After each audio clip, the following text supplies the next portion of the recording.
The collection Inner Impulses of Evolution, The Mexican Mysteries, and the Knights Templar by Rudolf Steiner. Lecture 6. We have been occupied in showing how those spiritual forces that we call the Luciferic and Ahrimanic powers play their part in the historical growth of mankind. We have seen how what is to be carried over from one age into another in the course of world evolution is carried over through such powers, and we have been at pains to show how in the desires, instincts, and strivings for knowledge, in the impulses too of man's social life, something is present that can only be grasped concretely when one recognizes those supersensible forces that underlie world historical evolution. We have seen how what must come to expression in our fifth post-Atlantean epoch has been in preparation since the 15th century. We have seen what new faculties of mankind have evolved in the whole European cultural life since that time. If we wish to find a spirit who has brought to expression in the most concentrated and clearest manner what the impulses of our time ought to be, then we can look to Goethe. We have already observed that equally in his conception of nature and in his imaginative world, Goethe has expressed something that can form the beginning of the fifth post-Atlantean epoch. I must remind you today how I have often pointed out that Goethe has expressed in intimate fashion in his fairy tale of the green snake and the beautiful lily what he regarded as the right impulses of culture, knowledge, feeling, and will. That is, what he was obliged to look upon as necessary for the activity of man in the future. He has concealed in his fairy tale what he knew of the spiritually hidden active forces at work in mankind since the 15th century, and that will be at work for about 2,000 years more. You know, too, how in our mystery dramas we have sought to bring to life in all possible detail what Goethe saw when he composed this fairy tale of the green snake and the beautiful lily. The intention was to bring to expression, in the way in which it can again be brought to expression today, 100 years later, what inspired Goethe and is to inspire the entire fifth post-Atlantean culture as the highest spiritual treasure. Such depths of soul underlying so great and powerful a work as the fairy tale of the green snake and the beautiful lily, in spite of its being symbolic, and such great impulses underlying Goethe's Faust as a poem of mankind, point again and again to forces lying deep below the surface of consciousness. All this worked in such a soul out of the depths of old cultural impulses. Today I should like to speak a little about such cultural impulses in connection with yesterday's lecture, and how they went through a kind of spiritualizing process in Goethe. We must go back to that age in which the impulses for the fifth post-Atlantean epoch were first laid down in germ, back before the 15th century, because things that are to develop spiritually must be prepared long beforehand. One can only recognize how in the European life of soul, as well as in the European social life, in the striving toward the true, the beautiful, and the good, the normally progressive divine spiritual forces intermingle in our age with Luciferic Ahrimanic powers when one goes back into the time when the earliest impulses were given. We learned about these first impulses of earlier ages yesterday. Today we will learn about a similar impetus from the middle of medieval times and come to know how certain spiritual tendencies were born out of human evolution. In doing so, we will no more than indicate the historical background, since nowadays one can read about it in any encyclopedia. In order to describe the configuration of the cultural impulses that underwent a certain spiritualization in Goethe, I must refer to the age in which the impulse of the Crusades arose out of the European will. In fact, out of the Christian impulses of the European will. At the time when the will to visit the holy places originated in the civilized inhabitants of Europe, There were bitter conflicts in the life there between what are called the Luciferic and Ahrimanic powers. That is to say, into the progressive, good, truly Christian impulses, those other powers worked in, as it were, from the direction that was described yesterday. They worked in the way in which they are permitted by the wise guidance of the world. Thus, what happens in the wise guidance of the world may be duly influenced by other impulses, working from the past and interpenetrating the impulses of the present in the way we have described. When we consider it, among much that brings rejoicing to the soul, among much that originated soon after the Crusaders won their first successes, we see the founding of the Order of the Knights Templar in the year 1119 AD. 5 French knights united under the leadership of Hugo de Payens, and at the holy place where the mystery of Golgotha occurred, they founded an order dedicated entirely to the mystery of Golgotha. Its first important home was close to the place where Solomon's temple once stood, so that the holy wisdom from most ancient times and the wisdom of Solomon could work together for Christianity in this spot with all the feelings and sentiments that have arisen from entire and holy devotion toward the mystery of Golgotha and its bearer. In addition to the religious vows of duty to their spiritual superiors, usual at that time, the first Knights Templar pledged themselves to work together in the most intensive manner to bring under European control the place where the events of the mystery of Golgotha had occurred. The written and unwritten rules of the order were such that the knights were to think of nothing except how they could completely fill themselves in heart and soul with the sacred mystery of Golgotha, and how with every drop of their blood they could help bring the holy places within the sphere of influence of European authority. In each moment of their lives they were to think and feel dedicated with all their strength to this task alone, shunning nothing in order to realize it. Their blood was no longer to be their own, but was to be devoted solely to the task we have indicated. Were they to meet a power 3 times as great as themselves, it was commanded that they were not to flee, but were to stand firm. In each moment of their lives they were to think that the blood coursing in their veins did not belong to them, but to their great spiritual mission. Whatever wealth they might acquire belonged to no one individual, but to the order alone. Should a member of the order be killed, no booty should be available to the enemy except the hempen cord girding his loins. This cord was the sign of their work, which was freely undertaken for what was then regarded as the healing of the European spirit.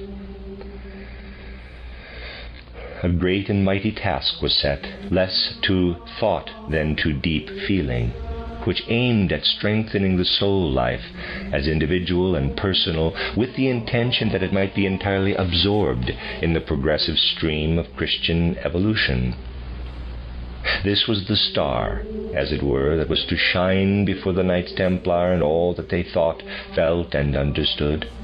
With this, an impulse was given, which in its broader activity on the wider extension of the Templar order from Jerusalem over the countries of Europe, should have led to a certain penetration of European life by a Christian spirit. With respect to the immeasurable zeal that existed in the souls of these knights, the powers who have to hold evolution back, leading the souls to become estranged from the earth and to lead away from it to a special planet, leaving the earth uninhabited, those powers who desired this set to work quite especially on souls who felt and thought as did the Knights Templar.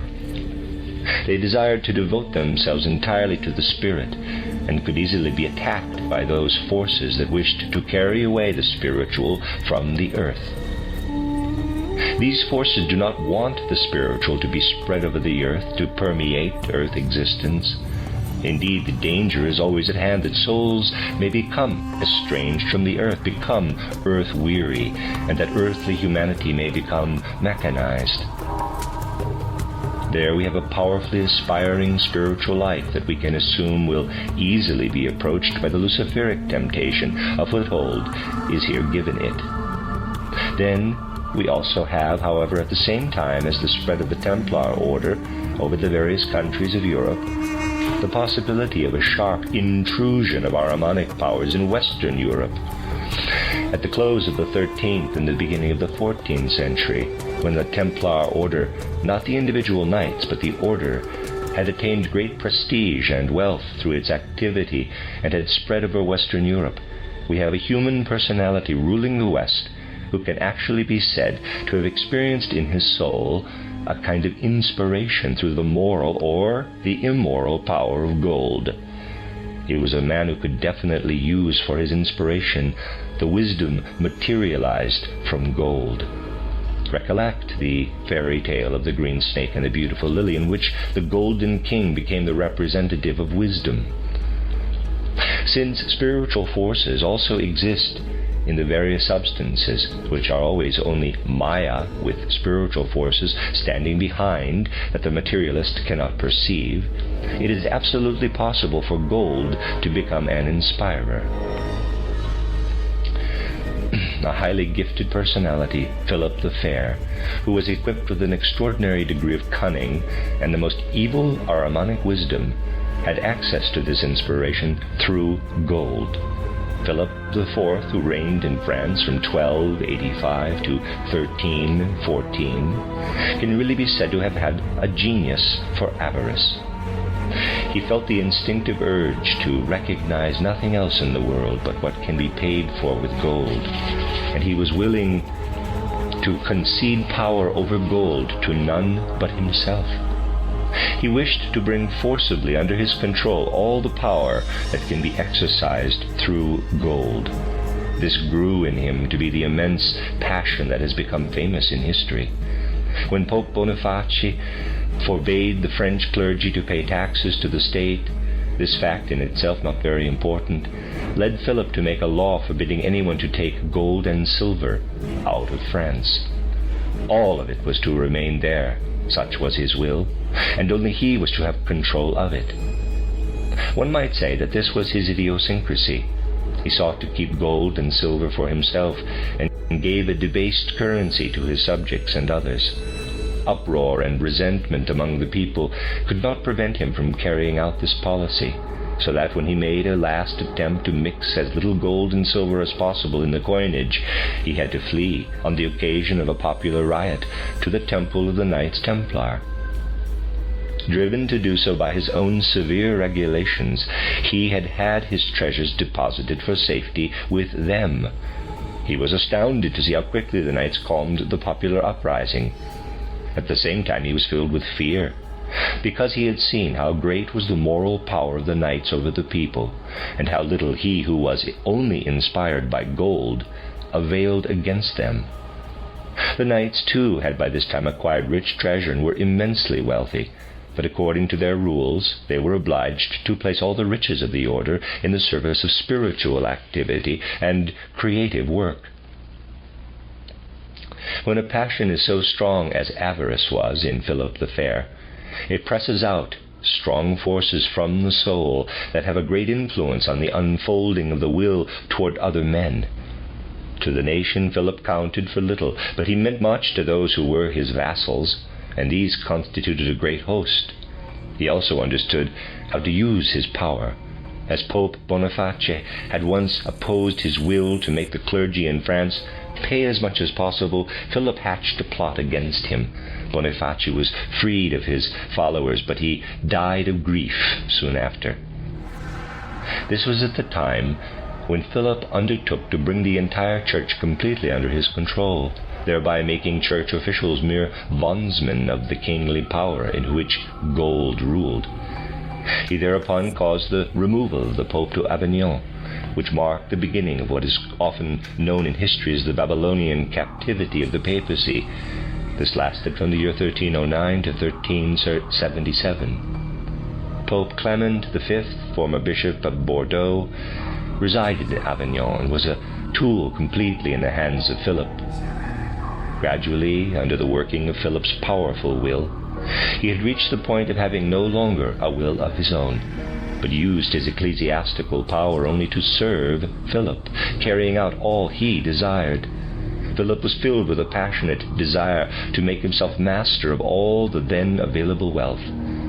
After he had seen what a different significance gold could have in other hands, it was no wonder that he wished above all things to exterminate those other hands, the Knights Templar, so that he might confiscate their gold and possess their treasure himself. Now I said that such a passion aroused in such a materialistic way and working so intensely creates powerful forces in the soul. At the same time it creates knowledge, although of an Ahrimanic order. So it was possible for a certain second-hand sort of knowledge to arise in the soul of Philip, of those methods that we have seen flame up in the harshest, most horrible way in the Mexican mysteries. The knowledge arose in Philip of what can be thought about by taking life in the correct way, although in a different, more indirect way from that of the Mexican initiates. As if out of deep subconscious impulses he found the means of incorporating such impulses into humanity's evolution by putting men to death. For this he needed victims.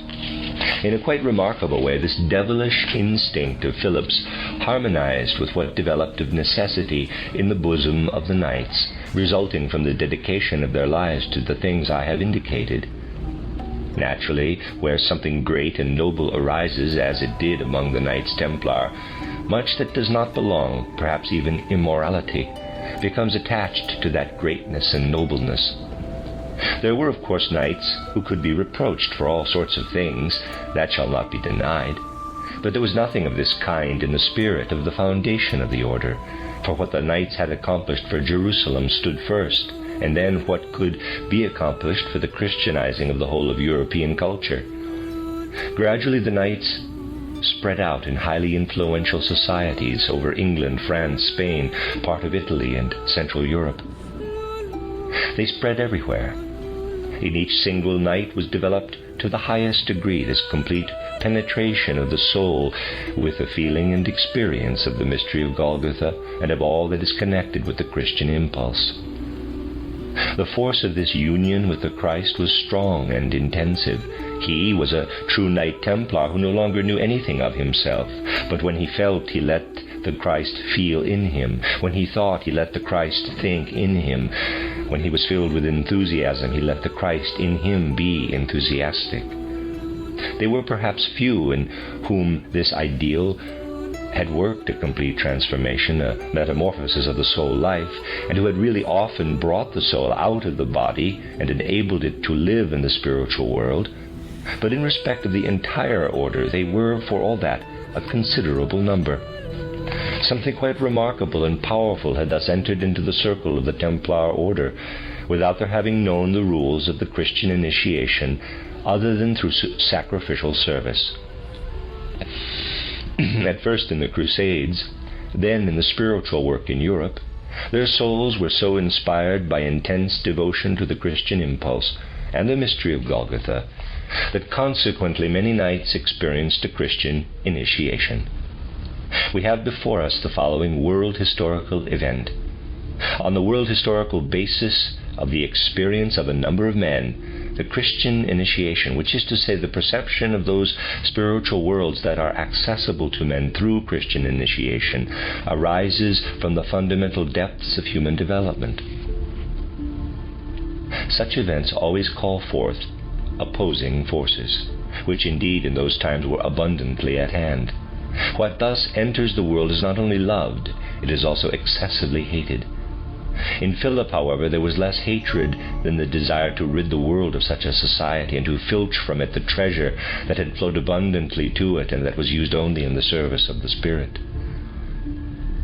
Now, in such an initiation as was experienced by a number of the knights, there is always the possibility of perceiving not only the beneficent, the divine, but also the Luciferic and Ahrimanic forces. All that draws men down into the Ahrimanic world and up into the Luciferic appears to him who goes through such an initiation side by side with the insight into the normal worlds. The one thus initiated is confronted with all the sufferings, temptations, and trials that come upon man through the powers hostile to good. He has moments in which the good spiritual world disappears before his spiritual gaze, the gaze of his soul, and he sees himself as though imprisoned in what tries to gain power over him. He sees himself in the hands of the Ahrimanic Luciferic forces that wish to seize him, to gain control of his willing, feeling, thinking, and sense perception. These indeed are spiritual trials that are well known from the descriptions of those who have seen into the spiritual world. There were many in the circle of the Knights Templar who could gain a deep insight into the mystery of Golgotha and its meaning, and into Christian symbolism as it had taken shape through the development of the Last Supper. They beheld as well the deep background of this symbolism. Many a one who, in consequence of his Christian initiation, could look into the Christian impulses passing through the historical evolution of the European peoples also saw something else. He experienced it in his own soul, as it were, since it always again came over him as a temptation. Recognizing the unconscious capabilities of the human soul, he repeatedly overcame the temptation that showed itself to him. The initiate thus became conscious of it and sought to overcome what otherwise remained in the subconscious. Many knights learned to know the devilish urge that takes possession of the will and feeling to debase the mystery of Golgotha. In the dream pictures by which many such initiates were haunted appeared in vision the reverse, as it were, of the veneration of the symbol of the crucifix. This was possible owing to the way in which the initiation had come about, and particularly because the Luciferic forces had stood close by with their temptation. He saw in vision how the human soul could become capable of dishonoring the symbol of the cross and the holy ritual of the consecration of the host. He saw those human forces that urged men to return to ancient paganism, to worship what the pagans worshipped, and to scorn the advance to Christianity. These men knew how the human soul could succumb to such temptation, since they had to overcome it consciously. You are looking here into a life of soul of which outer history relates but little. Philip the Fair, through his Ahrimanic gold initiation, had also a correct knowledge of these facts of soul life, even if only instinctively. He knew enough of it, however, to be able to communicate it to his vassals. Now, after a cruel judicial process had been contrived, involving all manner of investigation, a course of action decided upon beforehand was begun. Plots were made, instigated by Philip, together with his vassals who had been summoned to make investigations against the knights. Although they were innocent, they were accused of every imaginable vice. One day in France they were suddenly attacked and thrown into prison. During their confinement, their treasures were seized. Trials were now arranged, in which, entirely under the influence of Philip, torture was extensively employed. Every knight to be found was subjected to the severest torture. Here, therefore, torture was also used to take life, the significance of which you have already learned to know. The intention of Philip was to put to the rack as many persons as possible, and the torture was applied in the most cruel way, so that many of the harassed knights lost consciousness. Philip knew that the pictures of the temptations emerged when, in terrible agony on the rack, their consciousness became clouded. He knew the images of temptation come out. Under his instigation, a catechism of leading questions was so arranged that the answers were always suggested in the way the questions were put.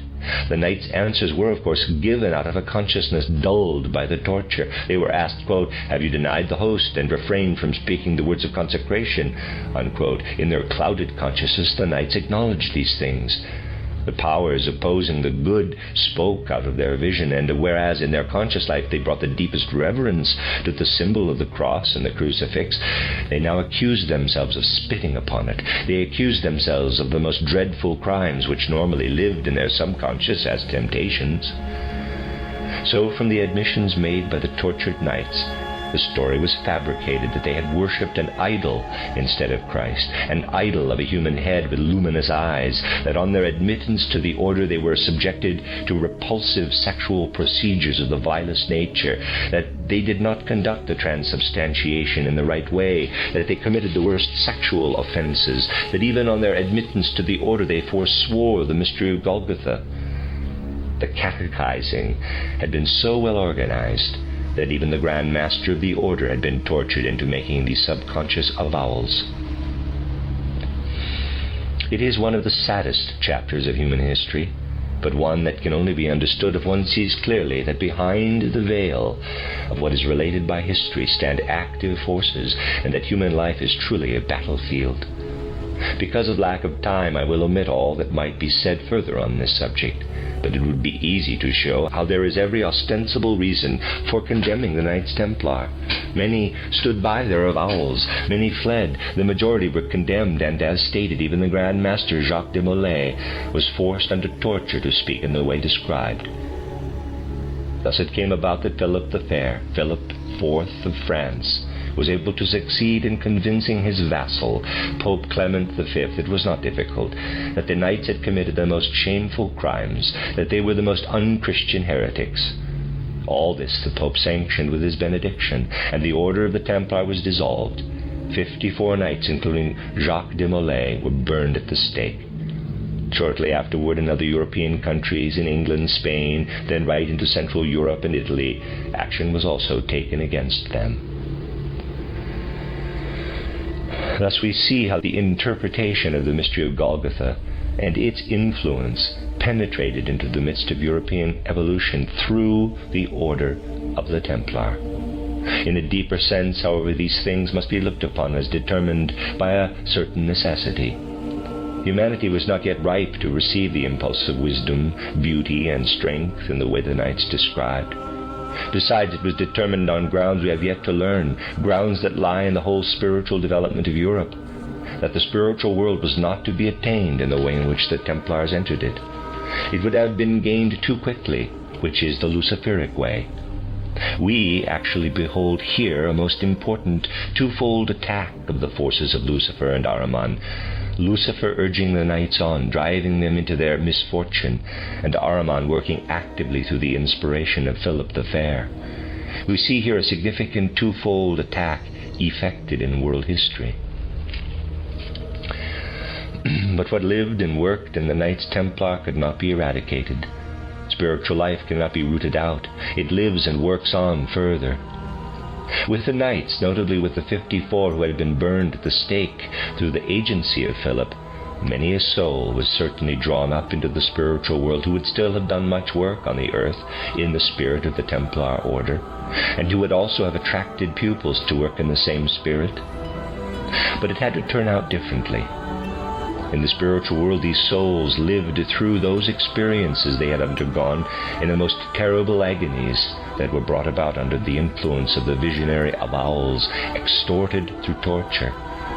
Their impulses, which now, between their death and their next birth, go out to souls who have since descended, and also to souls who are still above, awaiting incarnation, must be metamorphosed from the character of the activity of the physical earthly world into spiritual activity. What now came from the souls of the knights who had been murdered in this pitiful way, and who before their death by burning had to undergo the most frightful experience a man can suffer, was to become for many others a principle of inspiration. Powerful impulses were to flow down into humanity.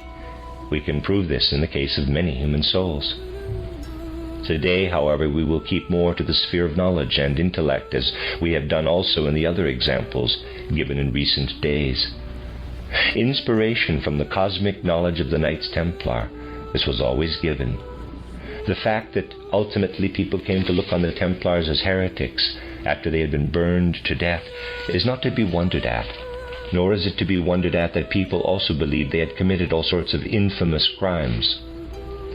Had someone been pleased to condemn as specially heretical the Devil's Act, which has just been presented here, in which Mephistopheles, the lemurs, and the thick and thin devils appear, perhaps, I do not know, Countless persons in the nation would also look on that as something heretical. The methods of Philip the Fair are, however, no longer employed in the present, rather more lamentable times. The cosmic wisdom that these knights possessed has entered many souls. One could cite many examples of how the inspiration of the Knights Templar had been drawn into souls. I will read you a passage from the poem Ahasver by Julius Mosen, which appeared in 1838. As you read in the lecture cycles, I have often referred to Julius Mosen, the author of the profound poem Rittervan, Night Chimera. In the very first canto of the third section of Ahasver, Mosen leads his hero to those parts of the earth where in Ceylon and the neighboring islands the region is to be sought that we describe in the cosmology of our spiritual science as the approximate locale of Lemurian evolution. This region of the earth is distinguished in a special way. You know that the magnetic North Pole is located at a different point from that of the geographic North Pole. Magnetic needles everywhere point toward the magnetic North Pole, and one can draw magnetic meridians that meet at this point. Up in North America, where the magnetic North Pole lies, these magnetic meridians go round the earth in straight lines. Remarkably, however, in the Lemurian region, the magnetic meridians become sinuous serpentine lines. The magnetic forces are twisted into a serpentine form in this region. People notice these things far too little today. One who sees the living earth, however, knows that magnetism is like a force vivifying the earth. In the north it goes straight, and in the region of old Lemuria it goes in a tortuous, winding line. Just think how profoundly Julius Mosen speaks as he sends his Ahasver toward this region in the first canto of the third epoch. It is divided in epochs of the poem. Quote long.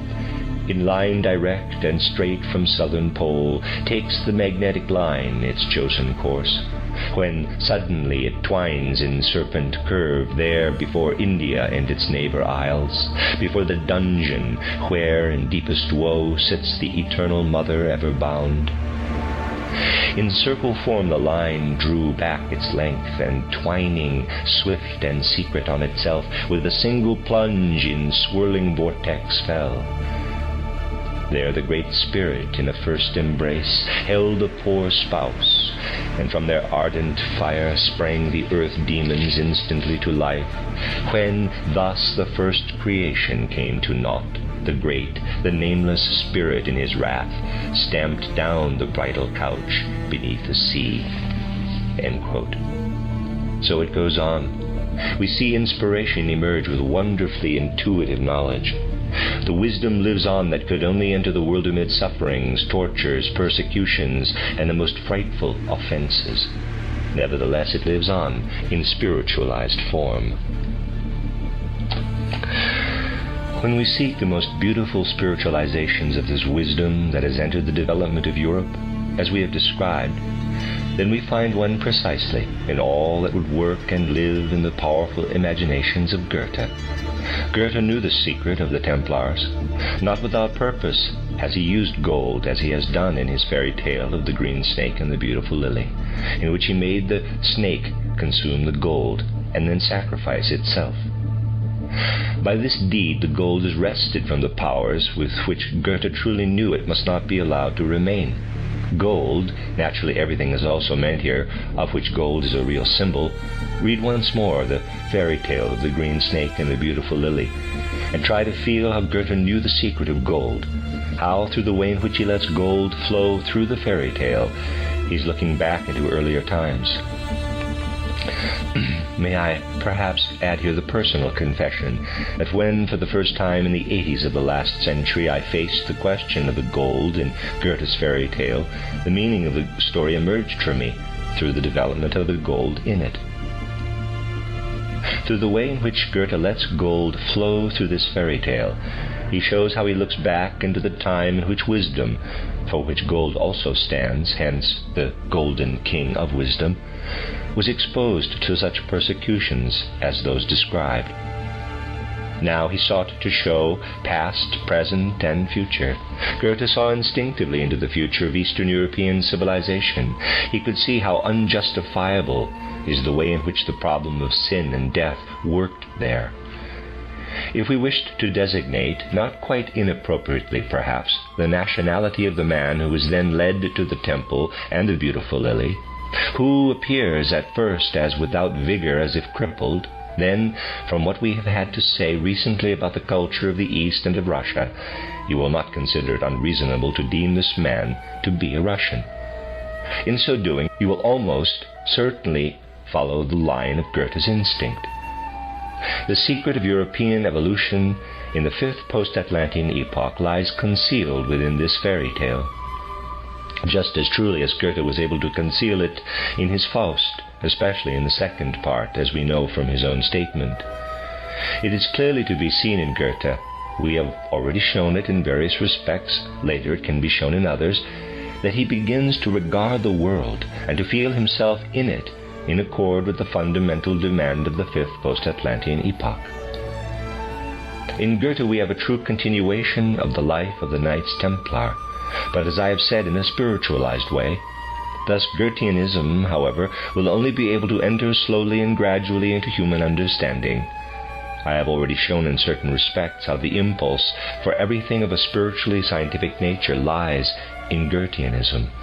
All spiritual science can be developed from Goethe. I have shown in a public lecture, Berlin, April 15, 1916, that I gave a short time ago, how the first elementary scientific foundation for the doctrine of reincarnation, of repeated earth lives, lies in Goethe's doctrine of metamorphosis. He begins the teaching of metamorphosis by showing how the leaf changes into the blossom, how an organ appears in different forms. When one follows this through with penetration, there lies implicit in it what I have often explained here. That is, the head of man is the transformed body, and the rest of the body is a human head still to be transformed. Here is metamorphosis in the ultimate degree, which for science will develop into direct knowledge of reincarnation, of repeated earthly lives. But Goethe is still but little understood. He must first become familiar in the cultural life of humanity. Not only centuries, but millennia will be needed in order to unravel what lies in Goethe. As a matter of fact, even today there is not a foundation for a study of Goethe such as a monograph or biography could provide that would be produced really in his very style. Let us see what has been done in particular instances in modern culture toward the understanding of Goethe's personality. We can, of course, only cite single examples. Hermann Grimm has, however, rightly said, quote, "A certain Mr. Lewes has written a book, which was for some time the most famous book on Goethe, one can even say the best. It is a book treating of a personality who was supposed to have been born in Frankfurt am Main in 1749, and to have had a Frankfurt councillor for a father. He then developed and grew up in such a way that Goethe's youth was ascribed to him, along with all sorts of other things taken from Goethe. Goethe's works were attributed to him. He also traveled to Italy in the same year as Goethe, and died the same year Goethe died. This person, however, is not Goethe, but a fantasy of Mr. Lewes." End of quote. Then we also have a relatively good book in which Goethe's life and creative work is described with immense industry, and better than many other works on Goethe. It is filled, however, from the first to the last page with hatred and aversion. This book is by the Jesuit Baumgartner. It is an excellent, but in fact a Jesuitical book, but antagonistic to Goethe. At least it is better written than the countless others on Goethe that have appeared throughout the 19th century and now on into the 20th. A great number of these works are unpalatable. One continually sneezes because the dust of the library and professor gets into one's nose. They have been written by pedants who call it Goethe. Often they have been written with pedantic pride, but they are also fusty with library dust, or the air one must breathe when one guesses how often the man who is writing about Faust, for example, has opened Grimm's or some other glossary in order to decipher a word or passage, and so on. One could say, "Oh, horrible, most horrible, what has been written in this field." One book, however, stands out in a quite unusual way. This is Hermann Grimm's lectures on Goethe given in the 70s at Berlin University. Grimm was, as we can see, a spirit who had the best will and the most wonderful traditions to aid him in familiarizing himself with Goethe. His book is an intelligent and excellent one that has developed right out of the Goethean atmosphere. Grimm grew up in the age when there were still Goethean traditions, but this book shows something quite remarkable. In fact, in a certain respect, it is not at all a book that has developed from Goethean traditions. It is both Goethean and un-Goethean. For Hermann Grimm does not write in a Goethean style, but strangely enough in a style that leads one to say that the book was written by an American, a German-American. One can call Grimm's lectures a book written by an American, but in German. In style, it is American, a style in which Grimm has educated himself. As one of the most enthusiastic followers of Emerson, he has studied him, read, digested, translated him, has quite familiarized himself with him. Now, Grimm finds his way into this American Emerson style, so that he is complete master of it. At the same time, he grows enthusiastic about it. One can see at once on reading his novel, Invincible Powers, how he is able to let everything American live on in him. Enthusiasm for what is American, and at the same time a wonderful feeling of internationalism, is poured out in Hermann Grimm's Goethe lectures. In spite of all this, much, very much in the spiritual life of man must come about before Goethe and similar spirits will be understood. If sometimes they are rightly understood, it must be in quite another way from that of Hermann Grimm. Once, in a conversation with him, I wished to make just a few references to the path by which one could gradually enter the spiritual world. The movement of his right arm will always remain unforgettable, a gesture of warding off. He wanted to push that aside. He created a Goethe who is simply delightful to see from outside, but one does not see into his heart. This Goethe of Grimm's, as he makes his way through historical development, as he stands there, as he moves about and comes into relation with people, as human relations flow into his works, as the contemporary world conception flows into his works, this Goethe goes past our mind's eye as a ghost that flits through the world unseen by the living. Goethe will only be understood when one has deepened Goetheanism to become spiritual science. Then much will emerge from Goethe that he could not express himself. Goethe, truly understood, leads in fact to spiritual science, which is really developed Goetheanism. From the beginning, Goethe also understood that Christianity is a living thing. How he longed for a possible expression of the Christianizing of the modern world conception. It did not lie in his time to find it, but in the new age, spiritual science is already working to attain it.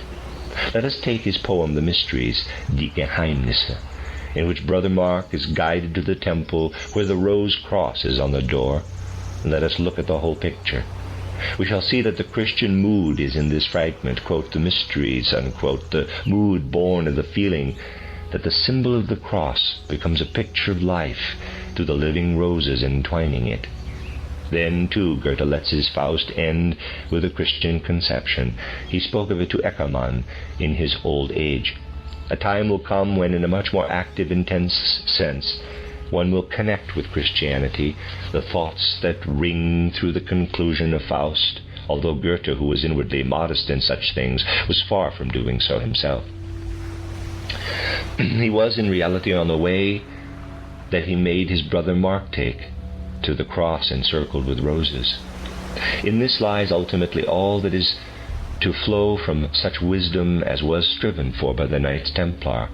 Their striving was too rapid and unsuitable to physical evolution. A longing for the full Christianizing of the treasures of wisdom concerning the cosmos and earthly evolution gradually broke through, a longing for the full Christianizing of earthly life, so that suffering, pain, and grief appear as the earth's cross, which then finds its comfort, its elevation, its salvation in the rose symbol of the crucifix. Repeatedly in men thus inspired, in whom lived on what was thought to have been destroyed with the burning of the Templars. In these inspired men lived ever after the ideal that in the place of what brings strife and quarrels, something must appear that can bring good to earth. And this good may be pictured in the symbol of the cross in conjunction with the roses. The book Ruins, Schutt, by Anastasius Grün, has been given to me today by one of our members. I have here again the same verses that I read to you some time ago to confirm the fact that this mystery, which this poem also expresses, is not really something put forward by us, but that it comes to life again and again. Anastasius Grün, the Austrian poet, composed these poems. The 8th edition appeared in 1847.